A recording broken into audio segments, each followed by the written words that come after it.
It is time for us to get our predictions in for this weekend's Miami Grand Prix. Now this is the series in which you guys, the audience, can get involved by following that link in the top line of the description. But without further ado, we will jump on into my Miami Grand Prix predictions. And by following that link in the top line of the description, you'll be asked a set of questions. Your top 5 for qualifying, your top 5 for the race, the driver of the day, and then one bold encompassing statement. Now for a full list of rules regarding this series, there is a rules document that is also linked in the description down below, but the main few are you are only allowed to make one submission to this link. And then all of the submissions must be in before the start of Q1 on Saturday. But like I said, there is a full list of rules in the description down below, and then also if you have any questions, please do let me know in the comments and I'll do my best to answer them. There is then of course a set of scoring points that goes along with each of these questions. So you will score yourself 2 points for a driver in the correct position, and then 1 point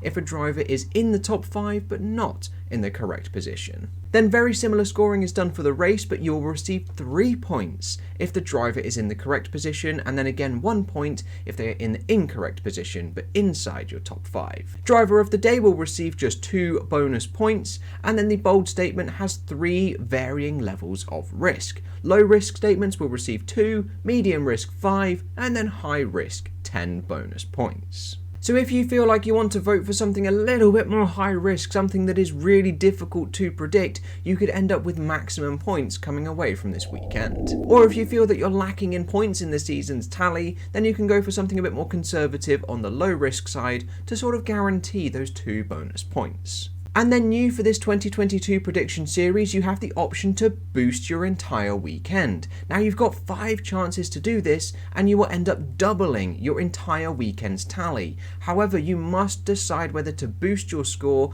before the start of Q1 when you make your submission. Now quite a few people have used 1 boost, some have used 2, and then very few have actually used 3 of their 5 already this season. Now you could save them all for more of the boring Grand Prix like Monaco perhaps, where you stand a bit of a better chance of actually using this boost properly and effectively. But with all of those regulations out of the way, make sure to contact me in the comments below regarding any queries that you do have. We will now jump on into my predictions for this weekend's inaugural Miami Grand Prix. And for qualifying and on pole position, I've gone for Max Verstappen, closely followed by teammate Sergio Perez. I am expecting that the Red Bulls will be quite quick, as they seem to have a handle on these 2022 regulations a bit more than a few of the other teams, and they currently have the momentum at the moment coming from Imola and their 1-2 finish, and we have an enormous long back straight, and we know the Red Bull is just so dominant in a straight line this season so far. So as long as everything all goes to plan and their car holds together and it's going to be an incident-free qualifying, I would expect nothing less than a 1-2 finish for them. And then coming in P3 is Charles Leclerc in the Ferrari. Then we get Lando Norris in the McLaren, followed by George Russell in the Mercedes. Now this is definitely a little bit of an unorthodox top 5. Perhaps the top 3 are fairly set, but P4 and 5, I feel like that's a bit of a wildcard decision. Now we know that McLaren has taken an enormous step forward in their performance. If we just look back at Imola, they were really strong. And then we know George Russell is very solid, the only driver so far to finish in the top 5 in the 4 races of this season. So expect him to be there or thereabouts. He seemed to gelled really nicely with this W13. But from my qualifying top 5, that leads me nicely on into my race top 5. Where for a Grand Prix victory and Grand Prix victory number 3 of the year, I've gone for Max Verstappen. P2, I've gone for Charles Leclerc to maintain his championship lead. Then for a podium, I've gone for George Russell. P4, Lando Norris, and then P5, Esteban Ocon. Now this is definitely an unorthodox top 5, as I feel something is going to happen to Sergio Perez. We know that Red Bull is extremely unreliable. It's definitely a very fragile but rapid car, so I expect something to happen, especially being a brand new circuit as well.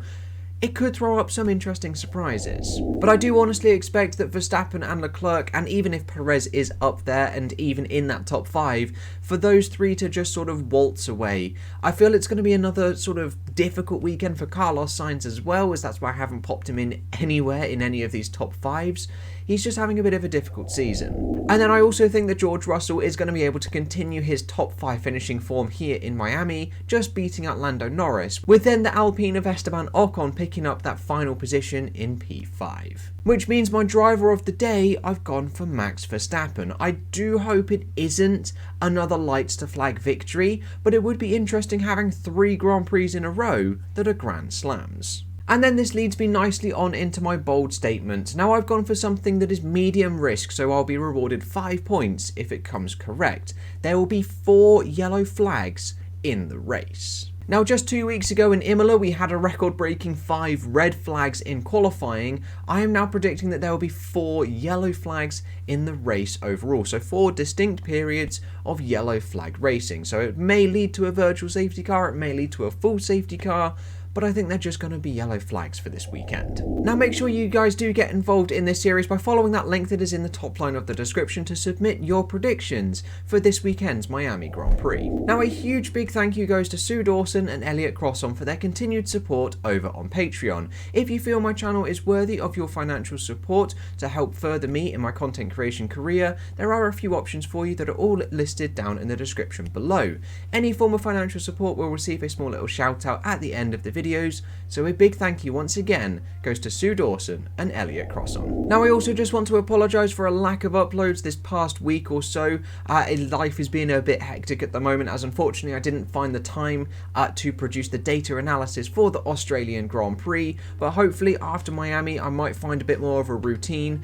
I'm not 100% sure, as it's still all a bit hectic at the moment, so I'm just aiming to sort of ride the wave of life at the moment and just see where I end up, and video making has definitely taken a little bit of a back seat for the time being, but hopefully I can settle into a nice rhythm and get videos back out for you guys in a more regular fashion. But that is all I got for you today, guys. I hope you have enjoyed, and I will catch you in the next episode with whatever and whenever I decide to make it. I'll see you guys then.